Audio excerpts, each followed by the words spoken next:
What pisses you off? One of the things that pisses me off is a lot of the posts I see on social media that have all this stuff about the old days and how good things were in the old days. Reminding you that somebody probably walked 3 miles in the snow to get to school. Well, you know what? I don't think things were better in the old days. And what I do is I work with women in midlife because so many of them think they're broken. They think something's wrong. And you know why? Because midlife, menopause, perimenopause, that's not a subject that most women have learned about. In fact, it's not a subject that most medical people have learned about.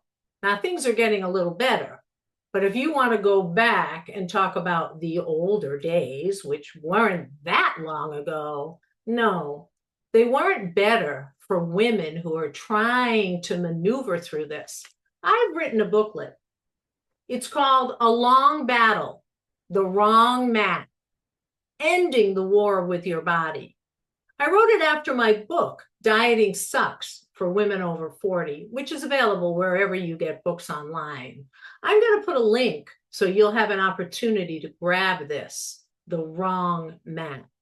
Because like I said, I don't think that things were necessarily better before. Certainly not for midlife women. But a crazy little thing that happened today, I went for a walk and it's 85 freaking degrees here. It's way too warm for where I am right now in Connecticut. And I was so hot when I got back. I opened my refrigerator. I opened the left-hand side to stick my head in the freezer to cool off. But my freezer is down below now. Used to be on the left-hand side. So you know what? Maybe things were better when I could stick my head in the freezer. But we can't stick our head in the sand about this stuff. This is important. And I am an advocate for women in midlife.